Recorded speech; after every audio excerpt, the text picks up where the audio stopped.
बहराइच पर अखिलेश का बड़ा बयान, हिंदुओं पर ही उठा दिए अहम सवाल। कहा डीजे पर क्या बजा रहे थे, क्या मुसलमानों को खुश करना चाहते हैं अखिलेश?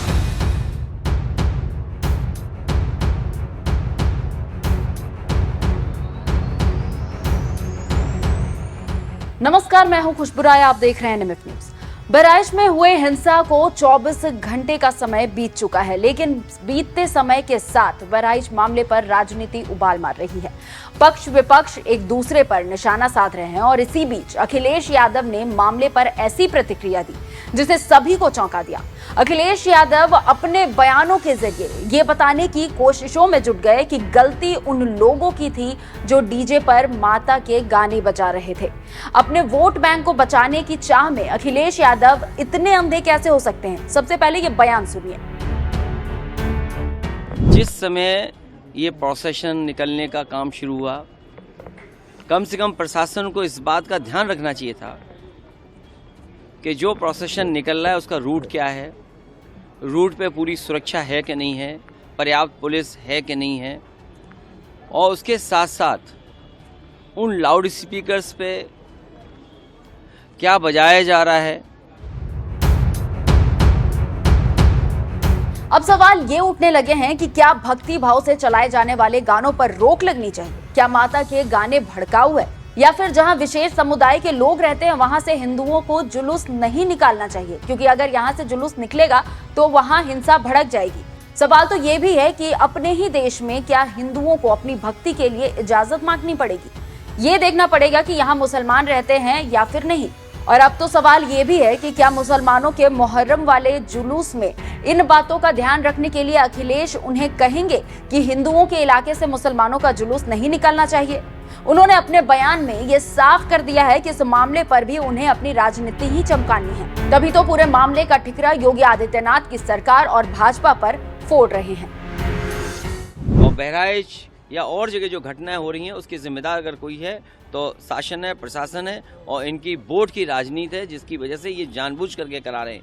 कभी किसी के खिलाफ स्टेटमेंट दिलवा देना, कभी टीवी चैनलों पे झगड़ा करा देना, ये इनकी सोची समझी चाल है। मैं जनता से अपील करूंगा कि भारतीय जनता पार्टी की चाल समझिए। ये नफरत या झगड़ा करा के ही समाज को बांट करके अपने राजनीतिक लाभ लेना चाहते हैं। विपक्षियों के लिए प्रशासन के काम पर सवाल उठाना, नीतियों को सवालों के कटघरे में खड़े करना, ये कोई नई बात नहीं है। एक ही गठबंधन में रहकर एक दूसरे का असर तो पड़ता ही है। तभी तो जो काम अखिलेश कर रहे हैं वही राहुल की पार्टी भी करेगी। पूरे मामले पर कांग्रेस भी अपनी राजनीतिक रोटी सेकने को तैयार है। मामले को लेकर यूपी के कांग्रेस अध्यक्ष अजय राय क्या कहते हैं, वो सुनिए आप। इन्होंने पुलिस के द्वारा एक हत्या कराई गई है कल लखनऊ के अंदर, यही सब चीजें, बनारस के अंदर लाठी चली है, अभी बहराइच के अंदर दंगा करा रहे हैं। तो ये पूरी तरीके से भाजपा के लोग उसमें शामिल हैं और भाजपा के जंगल राज कायम है। सर बता दें कि पूरे मामले की जानकारी के बाद योगी आदित्यनाथ ने एक पोस्ट किया था जिससे तहलका मच गया था। योगी आदित्यनाथ ने एक पोस्ट करते हुए लिखा था, जनपद बहराइच में महसी में माहौल बिगाड़ने वालों को बख्शा नहीं जाएगा, सभी को सुरक्षा की गारंटी, लेकिन उपद्रवियों और जिनकी लापरवाही से घटना घटी है ऐसे लोगों को चिन्हित कर कठोरतम कार्रवाई के निर्देश दिए हैं। प्रतिमा विसर्जन जारी रहेगा। प्रशासन और पुलिस के अधिकारियों को मौके पर उपस्थित रहकर धार्मिक संगठनों से संवाद कर समय से प्रतिमा विसर्जन कराने हेतु निर्देशित किया है। मामले की गंभीरता पर बीजेपी प्रदेश अध्यक्ष ने लोगों से शांति बनाने की अपील की। इस प्रकार की घटनाएं होना हम सबके लिए दुखद है, लेकिन सरकार हमारी सजग है और जो भी इस घटनाक्रम के पीछे हैं, जो भी जिन दंगाइयों ने इस घटना को अंजाम दिया है, उन सबकी जांच कराई जा रही है। उन सबके खिलाफ सरकार कठोर कार्रवाई करेगी। मेरी पार्टी की संवेदनाएं पीड़ित परिवारों के साथ हैं, लेकिन माननीय मुख्यमंत्री जी ने इस विषय को भी संज्ञान लिया है और वो उस पर निगाह रखे हुए हैं। सरकार जांच करा रही है और जांच में जो जो लोग दोषी पाए जाएंगे और जो भी इन दंगाइयों के संरक्षण करने वाले लोग हैं, सबके खिलाफ सरकार कार्रवाई करेगी। इन सब के बीच एक और हैरान करने वाला बयान सुनने को मिला। दरअसल जहां एक तरफ अखिलेश यादव इस पर अपनी राजनीतिक रोटी सेकने की कोशिश कर रहे हैं, मुसलमानों को खुश करने की कोशिश कर रहे हैं ताकि वोट बैंक बचा रहे, वहीं दूसरी तरफ उन्हीं के पार्टी के सांसद योगी राग अलापते नजर आए। मामले की गंभीरता को देखते हुए सपा सांसद अवधेश प्रसाद के बयान को सुनिए।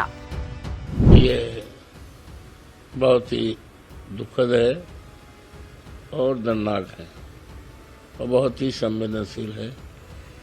इस मौके पर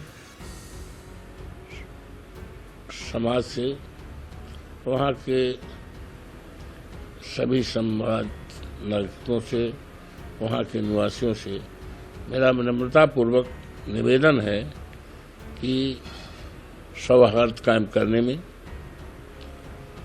और आगे कोई घटना न हो, शांति कायम करने में अपना हर तरह से योगदान दें। और ये दर्दनाक भी बहुत दर्दनाक है और बहुत ही हृदय विदारक घटना है।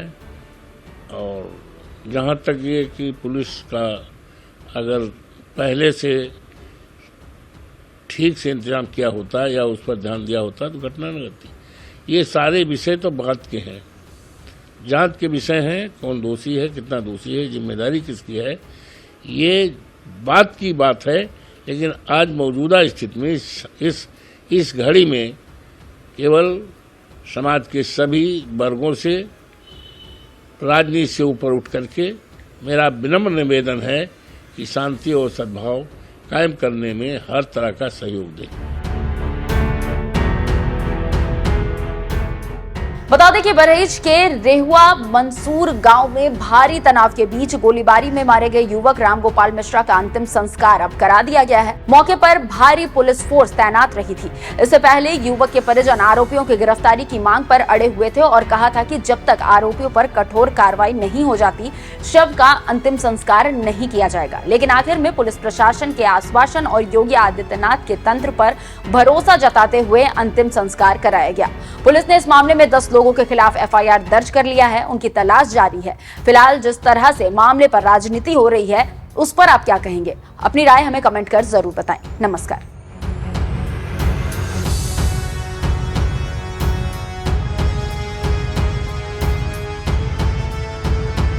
जिस समय ये प्रोसेशन निकलने का काम शुरू हुआ, कम से कम प्रशासन को इस बात का ध्यान रखना चाहिए था कि जो प्रोसेशन निकल रहा है उसका रूट क्या है, रूट पे पूरी सुरक्षा है कि नहीं है, पर्याप्त पुलिस है कि नहीं है, और उसके साथ साथ उन लाउड स्पीकर्स पे क्या बजाया जा रहा है,